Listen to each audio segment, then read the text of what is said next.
Namaskar. Well, Prime Minister Narendra Modi addressed the NAM summit a short while ago via video conference, and the Prime Minister said that India's democracy, discipline and decisiveness have shown the world how a country which is home to 1/6 of humanity has dealt with the coronavirus.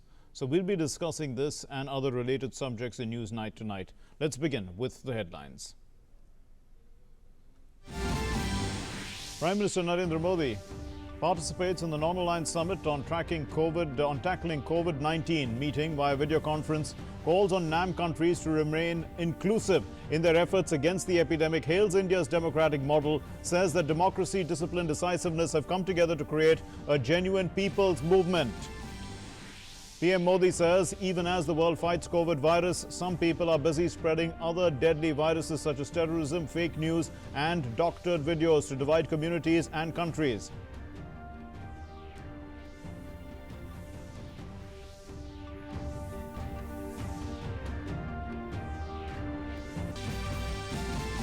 Three CRPF jawans martyred in Handwara, Jammu and Kashmir incident in Ghaziabad. CDS Bipin Rawat tells Doordarshan News that Pakistan will be given a befitting reply.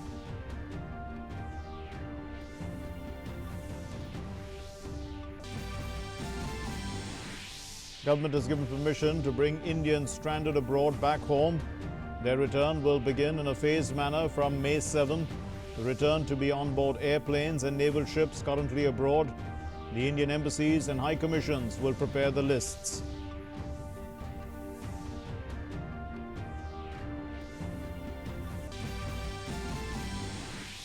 The railways are not charging any fare from workers who are seeking to return to their homes during the lockdown. 85% of the charges being borne by the railways. The state government's expected to pay the remaining 15%. Shramik trains are being operated on the request of state governments. No open sale of tickets as state government will decide who can travel. The BJP rebuts the Congress's criticism on tickets for migrant workers, says that the Gandhi family is playing needless politics, alleges that some opposition-ruled states have made migrants pay their train fare even though the railways has subsidized the ticket costs. On the first day of the lockdown 3.0, several manufacturing companies have resumed operations. Many retailers opened their shops. Union Health Minister criticizes Delhi government for rushing into opening of liquor shops despite city being in the red zone. Several shops closed in many places due to non-compliance of social distancing norms.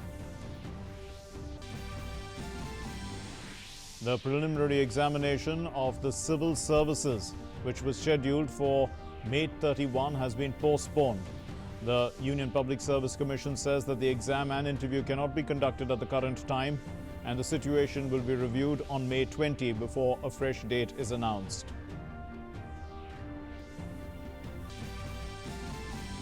And coronavirus cases increase rapidly worldwide. So far, over 35 lakh people have been infected with the coronavirus, and more than 2,48,000 people have died.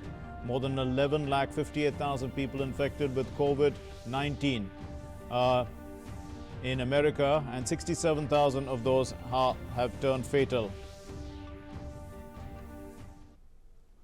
Namaskar and welcome to the news. I'm Mark Lynn. Let's begin with our top story. And as the world is fighting against COVID-19 pandemic, various organizations are joining hands to carve out solutions to come out of the global health crisis. And Prime Minister Narendra Modi participated in the non-aligned summit on tackling COVID-19 meeting via video conferencing.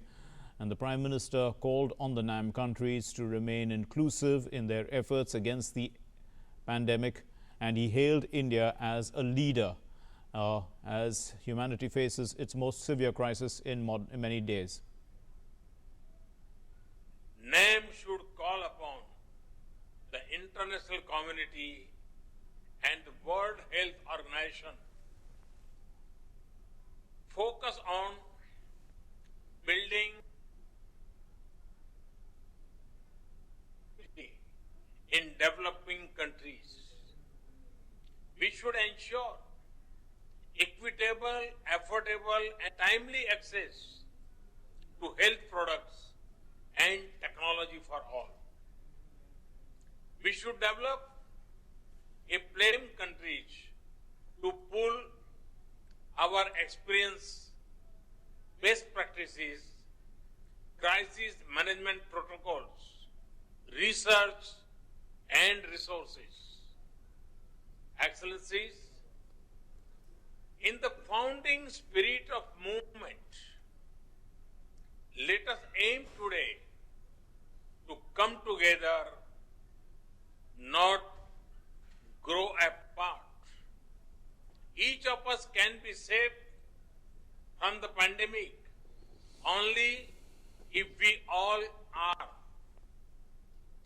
Let us work as partners towards an inclusive and cooperative global response.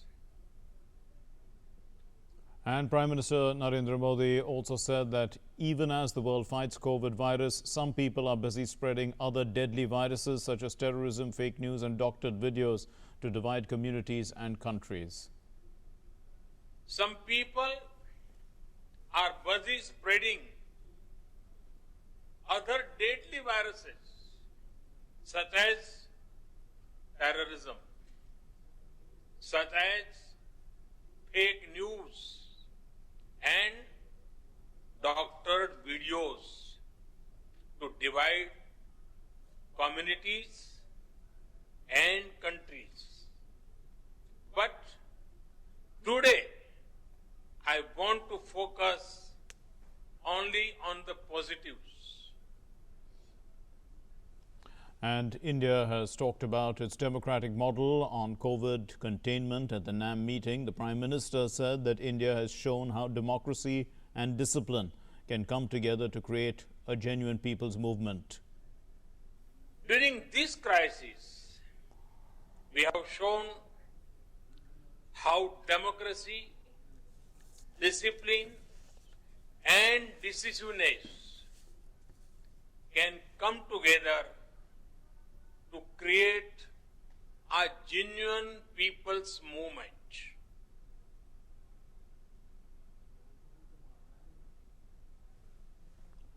So here's a quick look now at the top 10 takeaways of the Prime Minister's address.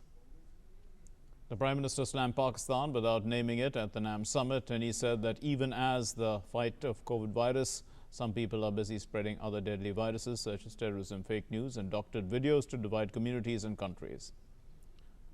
The Prime Minister also said that India promoted coordination in immediate neighborhood on COVID-19. NAM can help promote global solidarity, and it has been the world's moral voice. NAM should call on international community and WHO to build health capacity in developing countries. Let us aim to come together, not to grow apart.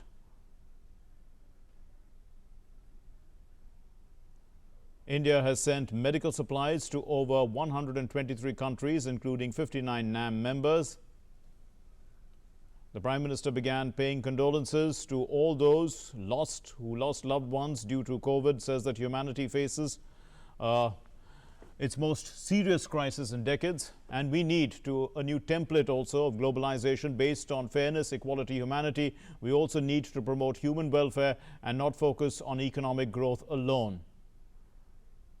Many countries organize military drills, but India has taken the initiative to organize disaster management drills.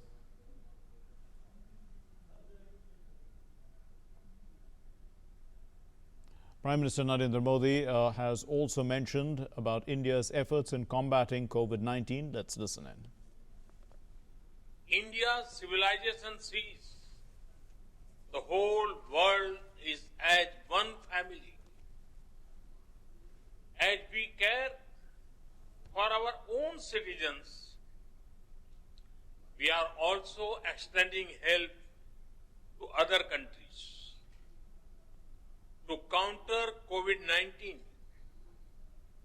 we have promoted coordination in our immediate neighborhood, and we are organizing online training to share India's medical expertise with many others.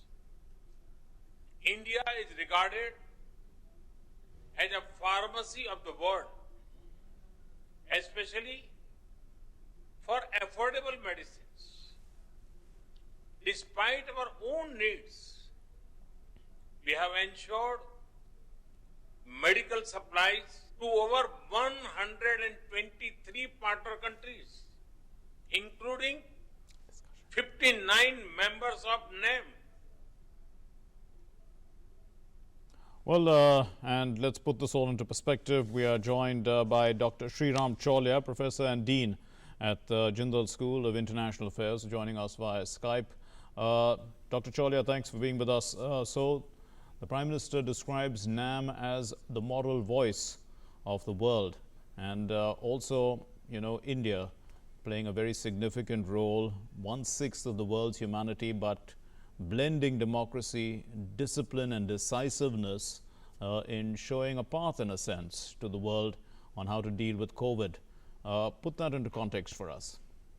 That's right, Mark. We know non-aligned movement in a way has outlived its purpose after the Cold War ended, because it was, at the time when the world was divided into Eastern and Western blocs. Yes. But nonetheless, it has continued as a forum. And I think what is more important is not whether it is aligned with one power or the other today, but rather that it is the largest grouping of developing countries. 120 member states of NAM out of 193 members of the UN, which means that the majority of international community is a non-aligned movement.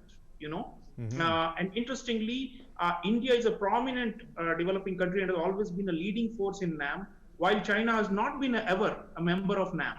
So in that sense, there are many advantages we have with this forum, and it is continuing in a new form. And today, Prime Minister obviously has attended a NAM summit for the first time through virtual means. In the past, we used to send, a vice president and so on. Yes. But he has attended because he realizes that this is an important forum through which we can promote what he called this global solidarity and this promote the cooperative gene. So right now, there's a lot of division and heartburn and ill feelings and narrow nationalism. And Prime Minister, I think he laid out a very broad vision of India as a promoter of multilateral global cooperation through forums like NAM. He's also been very active in the G20 and of course with SAARC, with our own immediate neighboring countries. All these multilateral forums, we have been, at the forefront in the last 2 months to make sure that, the world hears our voice, gets our wisdom. PM mentioned Ayurveda, PM mentioned yoga, PM mentioned, as you rightly said, our modern day wonder of democracy, decisiveness, and discipline, and how all these three can combine together. PM mentioned our online transfer of expertise and knowledge to other developing countries. So this is the time when they're looking for help, Mark. Because the UN is saying that Africa, which has actually got the largest number of NAM members as a regional grouping, is going to have 3 lakh or more casualties if coronavirus is allowed to spread without it being contained. Yes, Now, Dr. Cholia, you did mention that, as a leading power, we want to give and help these countries so that they do not see any of these body counts that people are foreseeing. Yes, you did mention how, the Prime Minister addressed this summit. It's actually the first time he's done so. And he also called for a new world order, in a sense, post-COVID. And you did mention the strength of multilateralism. Also, this is, in a form, South-South cooperation. It's developing countries, and we are definitely the largest in the game, in a sense. So this is a significant forum for a post-world, let's say, a reworking of the system, in a sense, where we require to have reforms of multilateral institutions. Very much so, Mark. We have always been a big moral voice within through using platforms like NAM, but it's especially relevant now because some of the biggest powers, and Prime Minister has referred to this earlier as well, some very big and powerful countries are not doing so well with regard to COVID, and they have not really put themselves forward as the best example for others to follow. We are doing a reasonably good job. I mean, compared to many other power centers in the world, India has been able to control the pandemic so far. Yes. We are not being boastful, but we are simply stating the facts, which is that we have got a model of social and political cooperation of the society with the state, and fairly a robust medical system that is getting its act together. And we have some good practices to share for other countries True. to emulate. Now, So I think let me come in on that, because this is a point which is important to talk about. The Prime Minister mentioning that India is the pharmacy of the world, and we have some practices, as you said. Ayurveda is one of them, where we, simple remedies to boost immunities. All these are very much in demand at this point in time.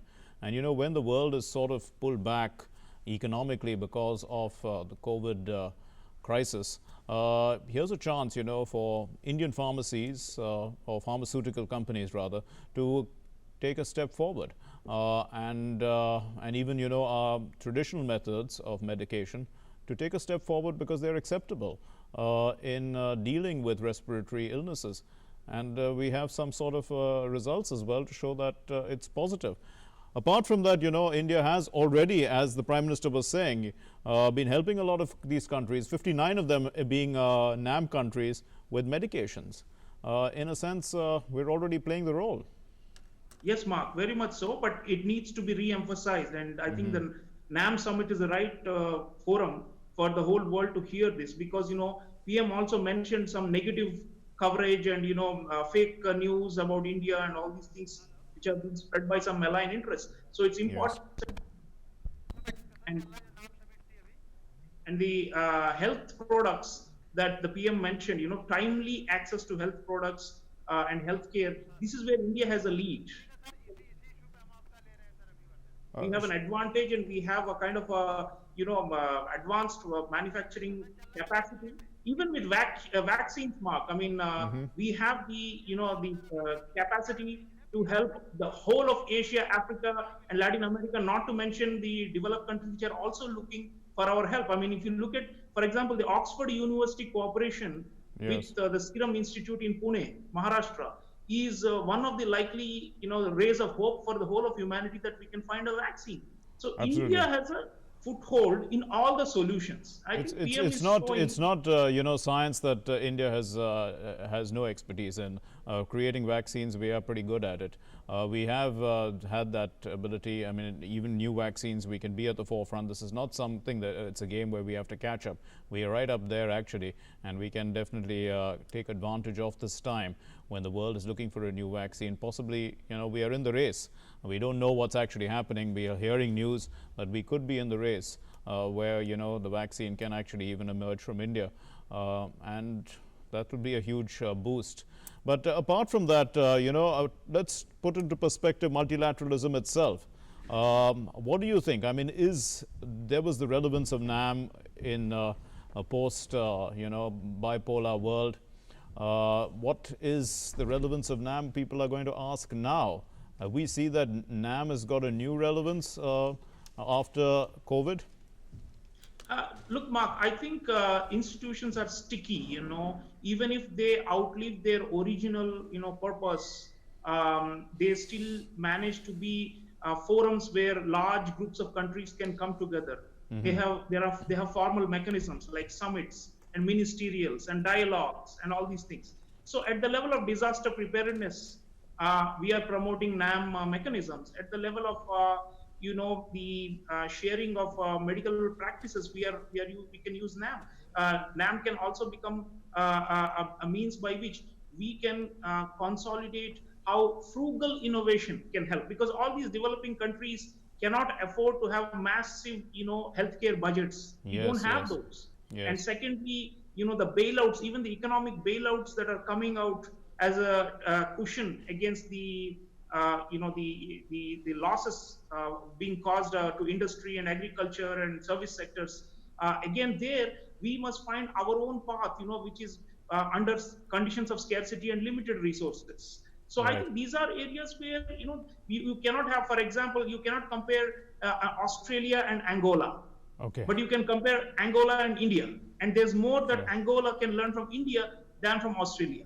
Just to give one example. So I think the South-South model. is going to Dr. become more Cholia, relevant. I'm told that Praful Ketkar is also joining us in this discussion. He is editor of Organizer. He's also on Skype. Thanks for being with us. How would you look at, the Prime Minister's speech? It's been some time now where, the Prime Minister has addressed an international gathering under these circumstances, and clear messages coming out where, we understand the role of NAM is to promote multilateralism, to get about cooperation in the fight against COVID, and then India's examples, where India has definitely done its bit. With 1/6 of humanity here, we have contained the virus to a large extent. Mr. Ketkar. Yeah, thank you, Mark. There is a dual relevance to this message that Prime Minister has given through to this video conferencing message to the NAM summit. Post Cold War, there was always a discussion about the relevance of NAM. Yes. Because NAM, came into existence as a counter to this classical bipolarity between the USSR and the USA. After the collapse of USSR, there was always this question. Now, after dealing with SAARC, then BRICS, then G20, now Prime Minister has given some hope for NAM also, because now in the post COVID-19 situation, perhaps we will see a new kind of trade war, new kind of Cold War, Yes. between newly challenging power called China. And perhaps there will be greater relevance for the countries to come together on various multilateral forums, and we will have to reinvent multilateralism, because G77 and NAM had a specific context of 1960s and 70s and 80s of Cold War. But now in the change scenario, where the ideology per se is not drastically different, but the competition for monopoly over markets through supply chain is going to be a critical value. And there, the debt colonialism that already the maritime countries, especially in Indian Ocean, they are talking about, or the South-South cooperation that was the dialogue of 1970s and 80s, Yes. that will have to be reinvented. And on medical and health front, Prime Minister has certainly opened up new windows for reinventing NAM. Absolutely. So reinvention is the key word, Mr. Praful Ketkar, and the Prime Minister did give some sort of a signal. NAM should be more inclusive, is what he said. And he did mention about India being 1/6 of humanity, and he talked about reforms under the current time and multilateralism. So NAM can actually be a collective voice with 120 countries on the bigger stage of the United Nations, saying that, it's time. The time has come. Post-COVID, let's reform. Yes. See, we need to understand that since 1955, when the idea of NAM was conceptualized in Indonesia, since then it was an evolutionary process. There were always ups and downs. It was not a very tight, compartmentalized kind of organization, but it was always seen as the organization of newly decolonized world. Yeah. It was always seen as the organization of South-South cooperation. It was Indeed. always seen as the cooperation between the newly independent countries of Asia and Africa. In this context, now those countries cannot carry the baggage of colonialism, but now they have to guard themselves and engage to the new world order that will emerge post COVID-19. Right. Where China will be a major player in terms of not just controlling the supply chain, but Yes. also the entire financial capital, because it has already Yes. hurt US and Europe a lot. So there are more than 32 countries who are already in the very Right. entrenched debt trap of China. So how they are going to deal with this? They will have to deal with it collectively. Mr. Ketkar, we are pressed for time and we need to go on for the next discussion, for which you are also going to be with us. But we are also joined by Dr. V.K. Paul, member Niti Aayog, and I'd like to get his reaction on this, because the Prime Minister did talk about health capacities of developing countries that need to be built These are messages that are coming out of COVID, and this is a forum of South-South cooperation, as both our other guests were saying, sir. Go ahead, sir. The Prime Minister has given a call for global solidarity in our global fight against this calamity that is that we are all facing today.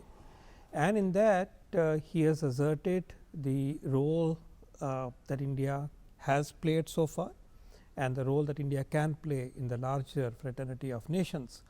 The focus is on sharing best practices, sharing knowledge, sharing scientific products such as the vaccines and drugs, and there the large body of the NAM fraternity looks upon India as a leader and as a front runner in terms of looking at solutions. Already the way India approached the pandemic in our own country is seen to be the model which the South Asia has followed. All our neighboring countries are broadly on the same lines, and they look upon India for taking initiatives and bringing out the people's based approach to addressing the pandemic, and also the approach that India took for going in for an early lockdown is been followed by other countries in the neighborhood. Right. So he has sent out a message for affordable medicines, affordable remedies, and has talked about global solidarity against the pandemic. Right. I'd like to thank at this point in time Dr. Sriram Cholia for joining us on this discussion. Thanks, Dr. Cholia, for your inputs. And we move on now to our next segment in News Night. Addressing the summit, Dr. Tedros, the WHO DG, had called upon the world, in fact, to come together to meet the Sustainable Development Goals and to strengthen multilateralism, another point that the Prime Minister had highlighted also. Public health crises like COVID-19 jeopardize hard-won development gains and hamper progress towards achieving the Sustainable Development Goals. At this critical juncture of the pandemic, all countries and stakeholders, including those from the private sector, must work together to ensure that no one is left behind. Strengthening the values of multilateralism and international cooperation, which underpin the charter of the non-aligned movement, is key at this critical moment. So moving on to our next story then, the railways are not charging any fare from workers who are seeking to return to their homes during the lockdown. 85% of the charges are being borne by the railways. The state governments are expected to pay the remaining 15%. Shramik trains are being operated on the request of state governments, and no open sale of tickets as state governments, they have to decide who's going to travel. Here's our report. अच्छा हुआ कि हम लोग को train चालू करके दी, हम लोग गांव जा रहे हैं, हम लोग को बहुत खुशी हो रही है कि हम अपने गांव पहुंच जाएं। गोरखपुर के लिए गाड़ी जा रही है, इसके लिए वहाँ आया, बहुत खुशी हो रही है। These are those laborers who have been stranded in different states after lockdown came into force. Now that they are finally getting chance to go home, the happiness writ large on their faces. On the request of states, the centre and railways have made these arrangements. But politics has started on the return of stranded labourers. Reports of stranded labourers being charged for their fare of return journey home from different states has led to political slugfest, and the centre has clarified that no charges are being levied from labourers. हमारी guidelines ने clearly कहा है कि infectious disease management के भाग के रूप में जो मनुष्य जहां है वहीं रहे। स्टेट की रिक्वेस्ट के तहत उन लोगों को स्पेशल ट्रेन चलाने की हमने permission the. Government of India हो या रेलवेज हो, किसी भी कोशिश में हमने कभी भी कोई भी वर्कर से चार्ज करने की बात नहीं की है। हमने 85% जो पूरी ट्रांसपोर्टेशन का कॉस्ट बियर किया जाता है, वह 85% जो है वो रेलवेज बियर करती हैं, 15% स्टेट को बियर करना है, और उसी प्रोसेस और बेस्ड ऑन स्टेट्स रिक्वेस्ट जो ये प्रोसेस शुरू हुआ है कि जो कुछ लिमिटेड पैसेंजर्स, जो स्टैंडर्ड पैसेंजर्स हैं, माइग्रेंट लेबरर्स हैं, जिनको लिमिटेड लोगों को लेके जाना है for some very particular reason, उसको स्टेट गवर्नमेंट उसी तहत में कोऑर्डिनेट भी कर रही हैं, except for 1 or 2 states. Railways are running Shramik special trains for movement of stranded persons on the request from concerned state governments. Railways and state governments have appointed nodal officers for coordination and smooth operation. Passengers have to mandatorily wear face cover, follow social distancing norms and other precautions. Congress Party's offer to pay for the tickets of migrant workers becomes meaningless with the railways and state governments sharing the cost of travel of migrant workers. In its directives, Kerala government has said that those who can afford it should be charged for the travel. With political slugfest on this issue at its peak, BJP has attacked the Congress on this issue and alleged that Congress was playing politics over such a sensitive issue. BJP spokesperson Sambit Patra in a tweet cornered Rahul Gandhi and said, "Rahul Gandhi ji, I have attached guidelines of MHA which clearly state that no tickets to be sold at any station. Railways has subsidized 85% and state government to pay 15%. The state government can pay for the tickets. Madhya Pradesh's BJP government is paying. Ask Congress state governments to follow suit." 85% जो खर्चा है वो केंद्र उठाएगा, 15% राज्य सरकार देंगे. इसमें कोई कंफ्यूजन नहीं है. लेकिन कांग्रेस पार्टी इस पर सियासत कर रही है. अभी तक इतने दिन से कोरोना वायरस से पूरा देश लड़ रहा है, उसमें कांग्रेस का कोई कंट्रीब्यूशन नहीं है सहयोग में. लेकिन जब अब हम कोरोना पर निर्णायक लड़ाई लड़ रहे हैं तो कांग्रेस पार्टी ये कहकर कि हम रेलवे का पैसा हम जमा करेंगे, कंफ्यूजन पैदा कर रही है. Meanwhile, chief ministers of several states have lauded the initiative of the centre and said that in this time of crisis, the centre has taken this sensitive step. Several states like Andhra Pradesh, Telangana, Bihar and Madhya Pradesh have talked of bearing the entire cost, while there are some states who have not yet taken any decision in this regard. Bihar Chief Minister Nitish Kumar said that the state government will bear the expenses of the workers returning home. केंद्र सरकार को इस बात के लिए धन्यवाद देते हैं कि रेलगाड़ी के माध्यम से ही हमारे जो प्रवासी बाहर फंसे हुए हैं, बिहार के रहने वाले लोग वहाँ, चाहे छात्र हों या मजदूर हों या कोई पर्यटक हो या कोई भी हो, तो ट्रेन से ही आने की सुविधा उनके लिए बेहतर होगी. ये व्यवस्था कर दी गई और पिछले 2 दिनों से ये सिलसिला प्रारंभ भी हो गया. जानकारी दे दें कि उसके लिए जो भी स्टूडेंट आ रहे हैं उनको कोई रेल का भाड़ा नहीं देना है. राज्य सरकार रेलवे को पैसा दे रही है. Chief Minister of Madhya Pradesh, Shivraj Singh Chauhan, also talked of bearing the entire cost of labourers' journey back home. In a tweet, he said, "We have till now sent over 60,000 labourers to their homes, taking their full care. This is not all. We have sent back our guest labourers to their own states with respect. Madhya Pradesh has already started the work of bringing back stranded labourers from different states at government expense. It is pertinent to note that railways have till now run Shramik special trains from different parts of the country, and in this time of crisis, railways have discharged their social responsibility of providing safe and convenient travel to the poorest of the poor. बहुत कम समय में police station wise हमने booth open करके सबका registration करवाया, registration करके data बनाया. Data बनाने के बाद में जो कुछ भी उसके नॉर्म्स प्रोसीजर्स है, हर एक का मेडिकल स्क्रीनिंग करके एक बहुत थोड़े समय में हमने पूरे सब जितने अथॉरिटीज़ है गवर्नमेंट के सबके साथ में मिलकर ये बड़ा टास्क अकम्प्लिश किया है. Railways, in the running of these special trains, has ensured to follow the coronavirus lockdown rules and has put one berth in every coach empty, following physical distancing rules. Trains are fully locked till the time migrant labourers reach their destination, and on return, the entire train comes empty. According to railway sources, migrant workers are given free food and bottled drinking water. Meanwhile, those migrant workers are reaching their destination are first screened by the local administration and then sent to the quarantine centre. Bureau Report, DD News. So, in focus then in this discussion is this. Why politics in times of crisis? That's the question in focus. And to discuss this, we have Dr. V.K. Paul, member Niti Aayog, and Praful Ketkar, editor-organizer, with us. We'll start with you, Dr. V.K. Paul. The first question that people would be concerned about is that there are so many people who are traveling in these trains. Of course, we know that social distancing norms are being followed. They are all wearing masks.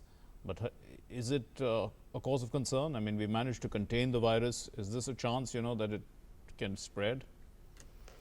Well, I think this action should be seen as a humanitarian response in times of crisis. Our brothers and sisters who are in a state other than their home state and away from home need to go back in these times, and this is their wish and desire, and rightly so.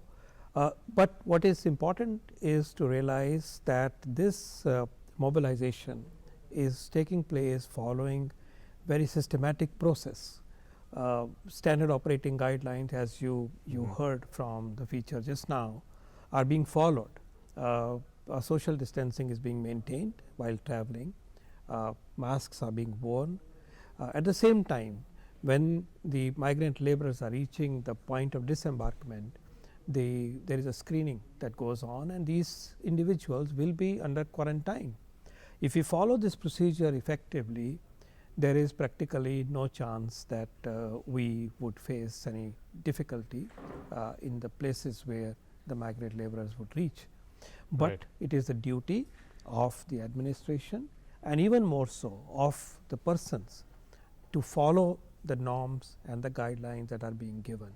It is a very critical and a delicate balance between opening up an opportunity to reach home, but at the same time it is a responsibility that this effort and this necessity is balanced with strict following of the guidelines, and also the quarantine procedures must be implemented optimally by the administration, by people, and it is a duty of the society and people around those villages and places that they are looked after well, so that in quarantine the people do not face any undue difficulty. Absolutely. Praful Ketkar, so we've seen that the trains are running.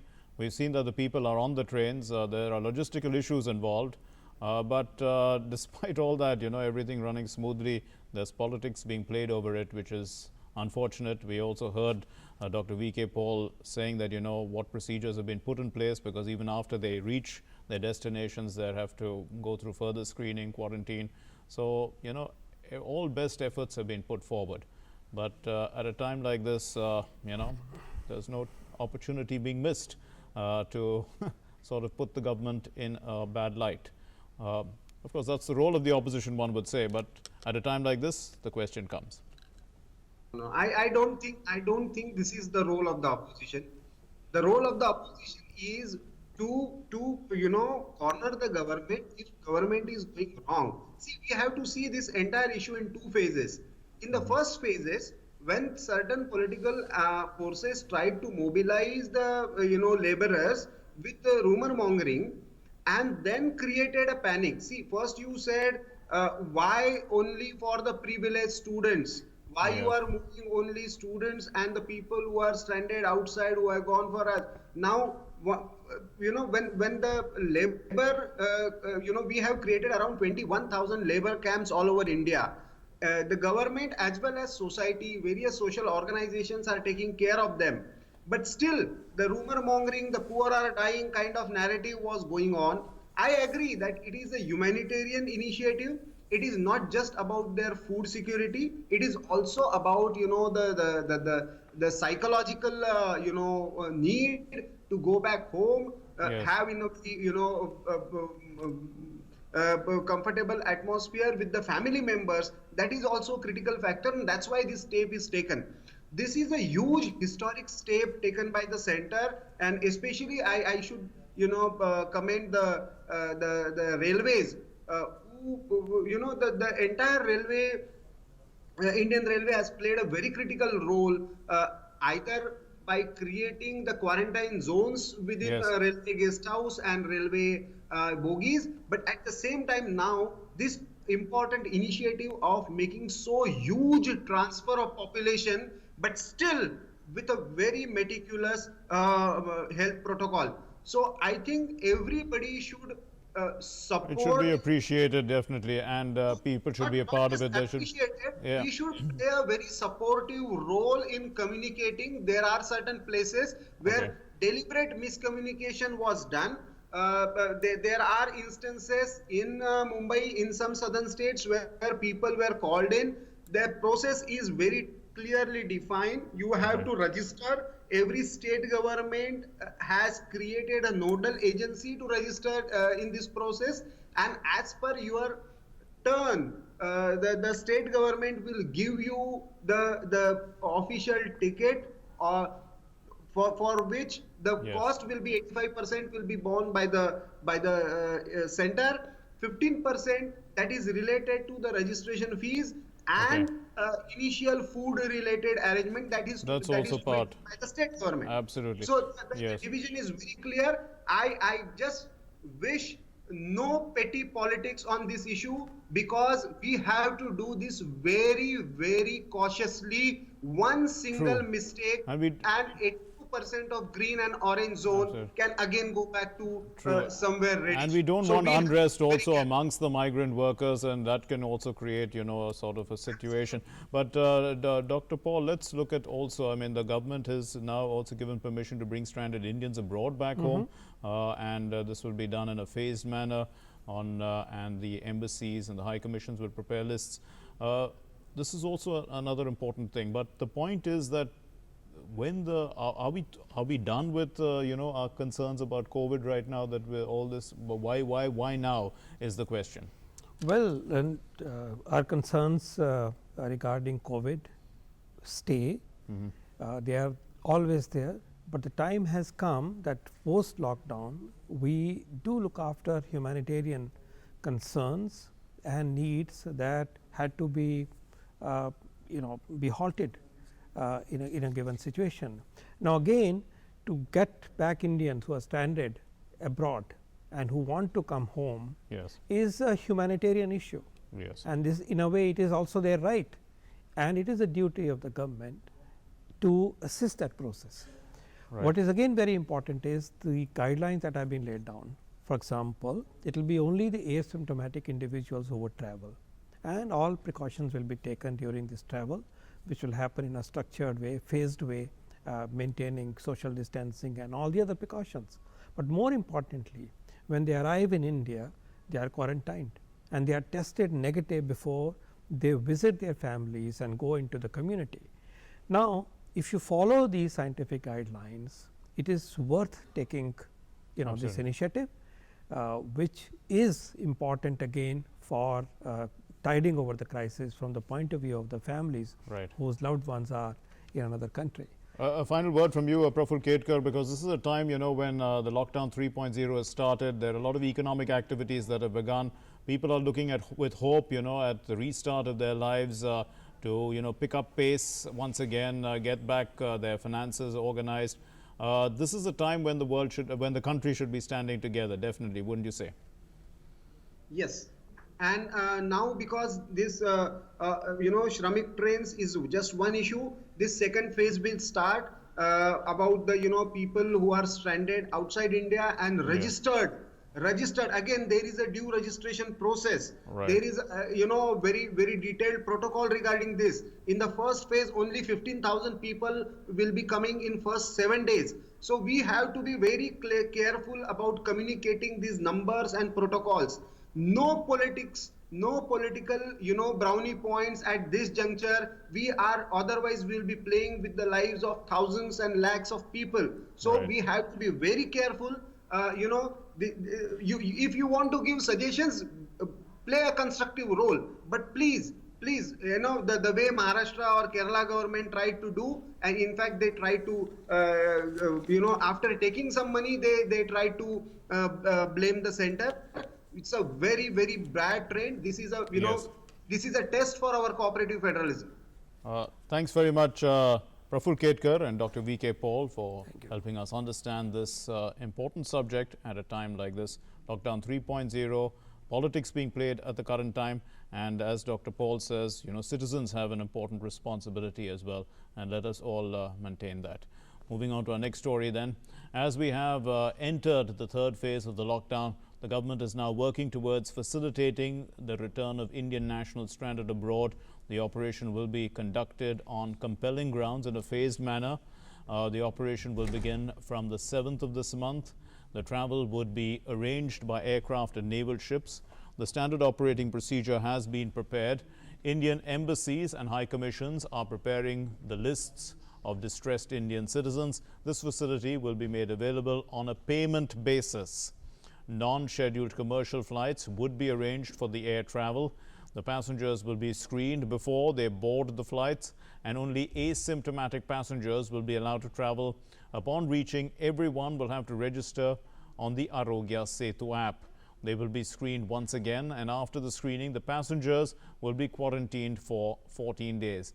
They will be kept either in a hospital or in an institutional quarantine. And another round of tests will be done after 14 days, depending upon which further action will be taken according to the health protocols. The Ministries of External Affairs and Civil Aviation will share a detailed information about this through their websites. The state governments have been advised to make arrangements including testing, quarantine, onward movement of the returning Indians in their respective states.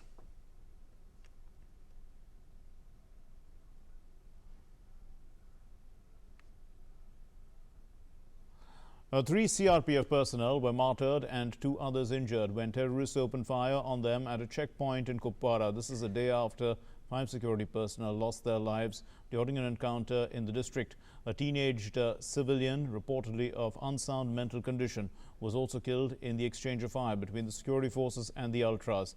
The terrorists opened fire on a Naka party of the Central Reserve Police Force at Wangam Ghaziabad in Kralgund area of the district. The brief shootout ensued, and the CRPF personnel opened retaliatory firing. A 15-year-old civilian boy identified as Mohammed Hazim Bhatt was also found dead on the scene of the incident, adding that he was reportedly mentally challenged. Unfortunately, the area has been cordoned off and additional forces have been rushed there to track down the assailants. This was the second major damage inflicted by terrorists on security forces in Kupwara district within 48 hours. 5 army personnel, including 2 officers and a Jammu and Kashmir policeman, were martyred during an encounter with the militants on Saturday. This happened in Handwara as well.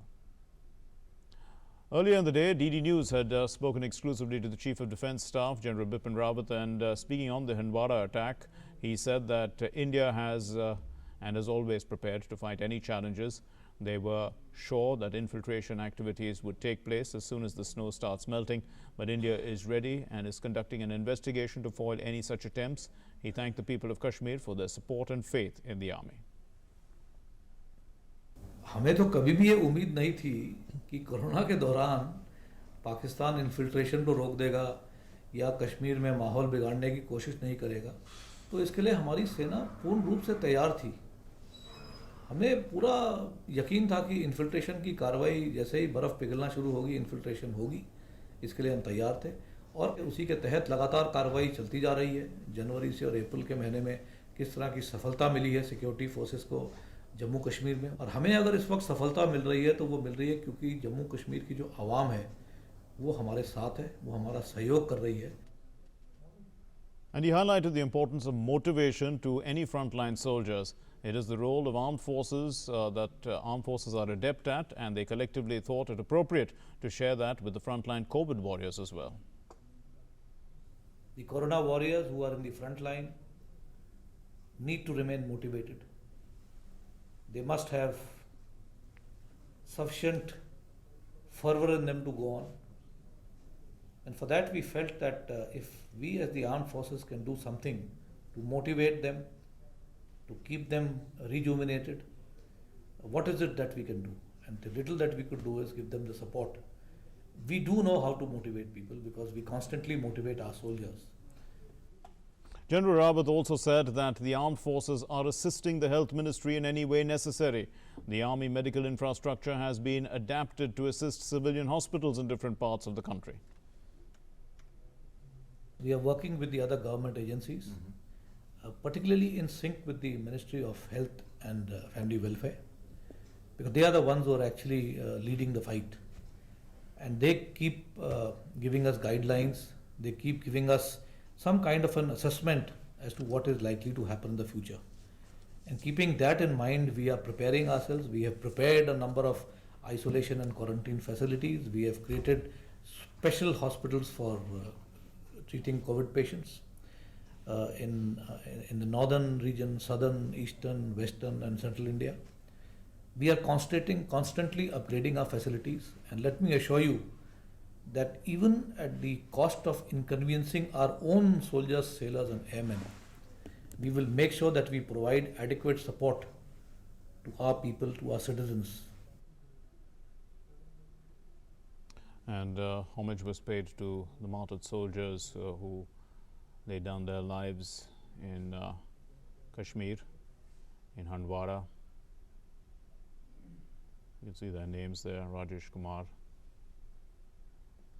Ashutosh Sharma, rank Anuj Sood, Major, Colonel Ashutosh Sharma.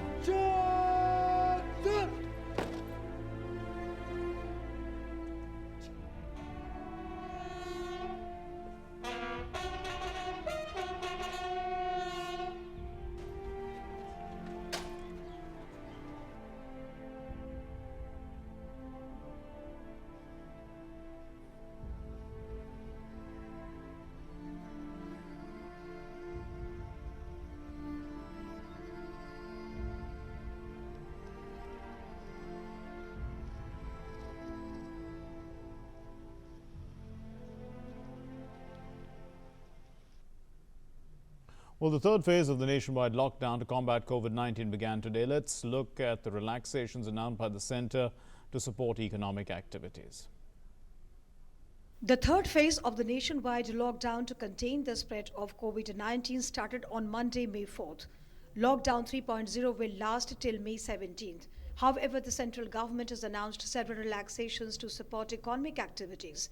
The Ministry of Home Affairs relaxation guidelines have allowed opening of shops selling non-essential goods in green and orange zones. However, they will still not be available in red zones. Many state governments have implemented the concessions after the centre's new guidelines. माननीय प्रधानमंत्री जी जैसे कहा था कि it is about जान भी जहान भी, तो कैसे हम अपने सिस्टम्स को रिवाइव करते हुए इस डिजीज को मैनेज करें, जब आज हम ईजिंग आउट कर रहे हैं जो स्टैगर्ड वे में रेड, ऑरेंज या ग्रीन जोन में जो हमने रिलैक्सेशंस की बात की है, आपके द्वारा हम फिर कम्युनिटी से रिक्वेस्ट करना चाहेंगे कि this is a process where everyone is a stakeholder. The national capital saw an increase in the number of vehicles on the road on Monday after the government announced several relaxations. While all the districts in Delhi are in the red zone, there have been some relaxations that have been given in areas which fall outside the containment zone. Plumber shops, mechanic shops, there are stationery and optical shops, and also telecom service provider shops that are open in areas which fall in the relaxation zone, which are outside the containment zone. There are offices of the Delhi government which fall in the essential services that are functioning with full strength. Besides that, there have been directives given for the private offices to be open with 33% strength. As the Delhi government eased off some restrictions in the capital, Union Health Minister Dr. Harshvardhan expressed his unhappiness over the step. The Delhi government reopened liquor shops that resulted into people flouting social distancing norms and overcrowding them. व्यक्तिगत तौर पर मैं ऐसा मानता हूं कि दिल्ली भी देश के गिने चुने उन प्रदेशों में से है जहां की कोरोना की स्थिति को अभी काबू करने के लिए बहुत कुछ और ज़्यादा गंभीरता से करने की आवश्यकता है, और उस नाते इस लॉकडाउन 3 के अंदर दिल्ली जैसी जगह में मेरे विचार में व्यक्तिगत तौर पर कम से कम छूट जो है इसको अभी लिबरलाइज करने के लिए दी जानी चाहिए. The country's financial capital Mumbai too has seen some relaxations in restrictions as lockdown 3.0 comes into effect. Earlier, there was 3 zones in the state, that is red, orange and green, but the state government has added 2 more zones, and that is containment zone, as well as the other one is Mumbai region and Pune region zone. Now, obviously, the government want to start the economic activity in the state, and that's the reason these 2 regions are quite important. That's the reason the government has taken this decision. Well, in these areas also, wherever the containment zones are there, the government have actually following all the rules as was stipulated by the central government. But in spite of that, in some red zones, the shops will be allowed to open, and certain restrictions have been lifted even in the red zone. The fish market in Goa, which figures in the green zone, was opened from 6 a.m. to 1 p.m. on Monday. Special attention was given to following social distancing norms. Saloons were opened in Gurugram, Haryana.